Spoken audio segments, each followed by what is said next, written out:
welcome, friends. It's Lori at the Intuitknit podcast.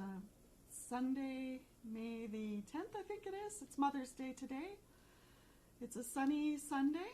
Yesterday we had snow, so can't really tell what the weather's going to be like, even though you look at the calendar. Anyway, I hope that you're all having a great day today, as best as you can in your individual bunkers. I'm getting kind of used to it, the routine here, and knowing how to navigate getting the essentials. And yeah, so today is a bright day. It's a sunny day, and Corey and I go for walks every day. My son Corey is staying here with me now, but we go for walks every day to sort of get the wind in our lungs and see the neighborhood. And so, yeah, I've been watching a lot of birds making their nests, and that seems quite appropriate for Mother's Day, doesn't it?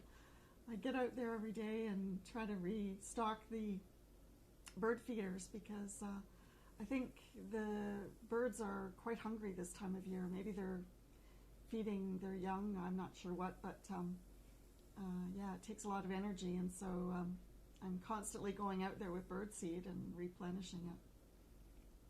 So yeah, this is a knitting podcast, in case you wondered. Knitting and spinning podcast, and I'm going to show you a few things that I've been working on. Today I'm drinking just my morning coffee, and that's in my mug that I got years ago at Rhinebeck, the North Duchess Sheep and Wool Festival in New York State. So today I'm going to just show you a few things I've been working on. First off, I'm going to show you some finished objects, or yeah, a couple of finished objects. I've completed something by request from my daughter, and she sent me a picture on Pinterest of what she thought she might like as far as, I call it a bonnet. It's just like a little... actually, it looks very vintage, kind of like the hats we used to wear back in the 50s, 60s. But I found this free pattern on Ravelry that was a little bit like what she showed me on Pinterest. So I made it for her already and sent it off. But this is the pattern. It's quite an easy knit. And I altered it a little bit in that I didn't make the understrap the way it was written in the pattern. I just made ties that could be sort of crossed over and then tied in the back. And that was what I had seen on the Pinterest photo that she sent me. But yeah, that's a really nice knit. It's called Rosie Knits a Cap for Nessa's Mother. And I just made it in sort of like a natural brown color yarn that I had bought at one of the festivals years ago. So I'm also working on a sock. I bought a lot of Croy sock yarn in the fall, I think it was, because there was a big sale here in my hometown. And so they had Croy sock yarn for something like $2.65 a ball. Can't really beat that. So I bought a bunch of it, and this one is quite a well-known one. It's the blue striped rag Croy sock yarn. So yeah, and so now I'm on my second sock, but this is the first one. And it's just a cuff down, and I did a. You're probably going to know what this heel flap is, and it's kind of left my mind, but it's where you do knit one, slip one, and then you alternate between rows. So it's like a waffle type of pattern for the heel. It's on the Hermione's Everyday Sock pattern, in case you wanted to do that. So I'm just now completing the second one, and not sure who the recipient will be, but it's always nice to have gifts for people should the occasion arise. So yeah, the other project that I wanted to show you, and this has some relevance to people that are spinners, in the sense that we're always looking for ways to use our hand spun. And so I was looking through my hand spun, and I had purchased quite a bit of roving from Wellington Fibers, which is a local to me yarn producer. They deal with mohair sheep, or mohair goats rather, and they often will make roving that is blended with silk, and I think it's merino that they blend their mohair with as well. And I'm just getting into the wonderful world of mohair. And so what I've done is I've held one strand of mohair together with one strand of my hand spun silk blends from Wellington Fibers. And I just decided to make a small sort of capelet or a poncho out of some of the hand spun that I had accumulated that was in the same color range. So what I did was I started with the neckline in a 2x2 rib, and then I did the classic raglan increases, going down to probably where I would have split off for the sleeves had I been making a sweater in this way. But instead what I did was, when I got to the point where I would have split off for the sleeves, I just kept going in a straight knit. And then I changed, well, all of this is done with one strand of mohair, purchased mohair, and the other strand is my hand spun silk mohair blends. So I don't have any of the mohair stranding that I used for the top of it. But it does have a bit of stellina in it, so it has there is a bit of sparkle. You can't really see it here very vividly, but there is a bit of sparkle to it. It makes it sheen a little bit. And so for this part, it was like a gold mohair that I stranded together with like a peachy colored or coral colored hand spun. And then I slowly came down here. I started to run out of the gold, and then I switched to like a pink mohair that I had just small bits of, and then finally like a lilac mohair that I had bits of. So I don't know if you can see that, but it's quite a nice blend when you do use mohair and then variegate it with the mohair. Changing the mohair color changes the whole look of the yarn.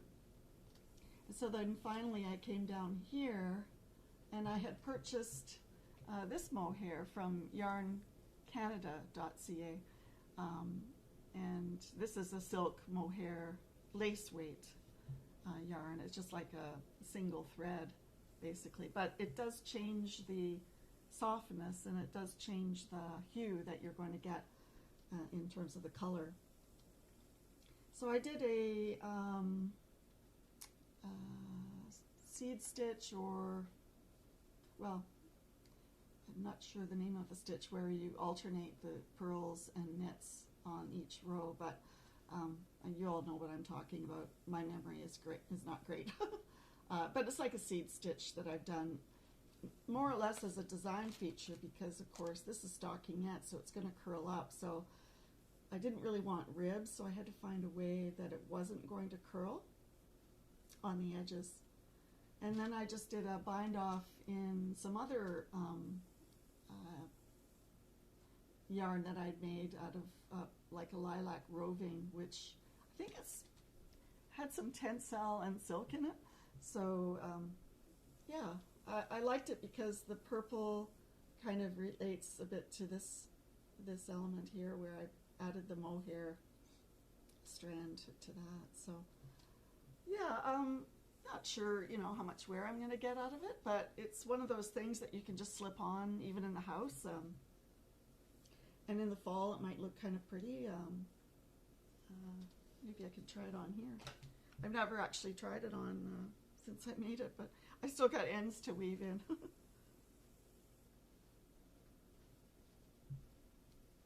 Yeah, So it's just like a cape type of thing. I did extend the back to be a bit longer with short rows. But I can see myself wearing it with a skirt or something like that. I think I would need something underneath it because the mohair might make me feel a little bit itchy after a while. But that doesn't have the same effect on everyone. I haven't blocked this yet, so it could be that I could make it even longer with some harsh blocking, but yeah. So that's that. It's a little bit out of my comfort zone for color lately because I've been more attracted to the natural colors, but you have to use your hand spun somehow, don't you? So that was that. The other thing I've been doing is trying to use up scraps of sock yarn that I've had, and so I think I showed you the last time that I put up an episode of a shawl that I'd sort of intuited, just a triangle type shawl, and so this is finished now.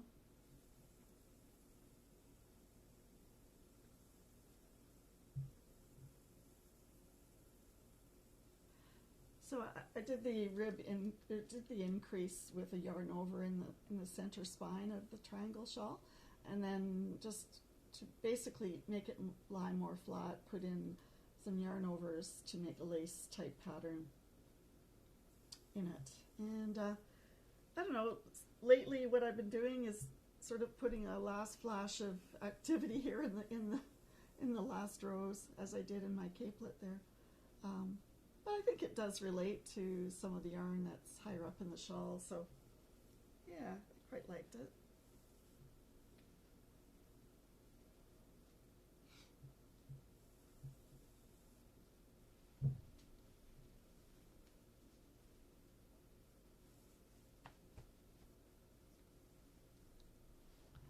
Yeah, so I probably will get quite a bit of wear out of that. It's just light enough that you could wear it even if you're not wearing a coat.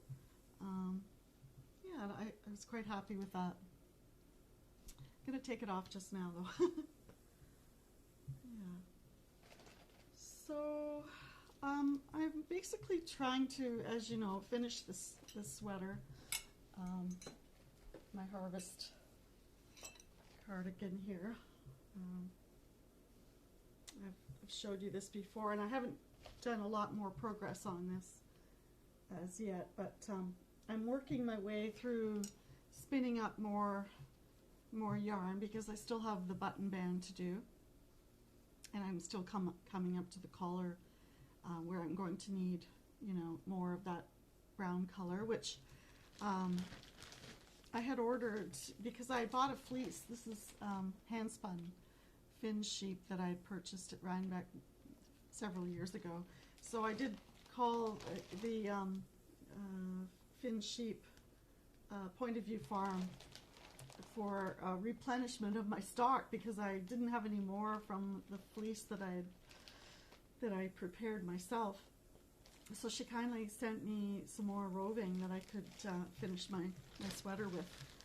I'm probably going to have a little bit extra, but it's always great. It's beautiful.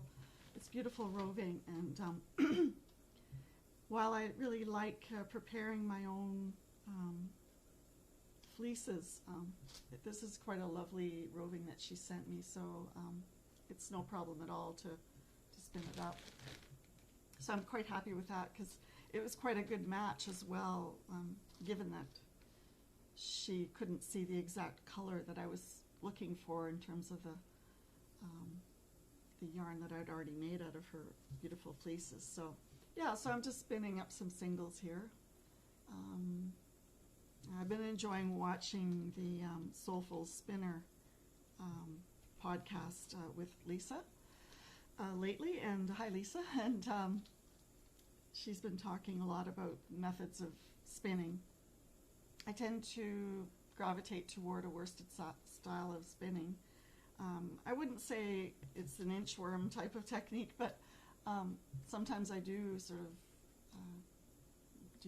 of pulling back and doing more of a worsted method, or woolen method, but I tend to go back into a worsted style when I do my spinning. So, and then I did just, do you know what? I've got a lot of projects that are half done, and I'm really working, now that we're on lockdown, I'm really working on trying to complete some of them, because mentally, I think if you have a lot of half-finished projects, it's really not great for your mental health, because you're always thinking you're, deficient in some way, that you haven't been able to finish them. So I'm trying to do my best to see if I can't complete some things. So, but the trouble is, sometimes you've got projects that you've had so long that the pattern sometimes gets separated from the actual project. So you're kind of wondering, okay, where did I leave off, and is this the right pattern even? Case in point, I started these little booties, and they were still even on this one was still on the needles, but I had put together a pattern in the package that I had it in that wasn't even the pattern. It was like a toe up pattern. This was a cuff down pattern. So I was trying to adapt it. So this one didn't really work out very well, because I kind of just intuited how to finish it. But you know what? Babies aren't critical, and they don't judge. So I'm really happy that at least I got two that look similar. Not sure who they're for either, but I'm going to be prepared for the next baby that arrives on my radar. So another project that I've got on the go is when my daughter had sent me the Pinterest bonnet that she really wanted. I had collected a couple of patterns that were free, but as I had said, the Rosie Knits one I've already completed and sent off. But I also found this beautiful pattern. It's called The Odd Bonnet by Alexandra Tinsley. And this is the pattern here. Not sure in the black and white if you can see it, but it's similar in that it's like a bonnet style, and it's got the ties that come down. This is the front of the bonnet here. Here's another version of the picture, but it looks very cute on people that have long hair, and my daughter does. So when I sent the last project out, she had requests for another hat that was the same. So I'm going to be busy. So I'm going to make this dull roar odd bonnet out of this yarn, and it looks more pink here than it actually is, but it's more of a burgundy color. There's a bit of variation in the skein, and not exactly even sure what yarn this is, but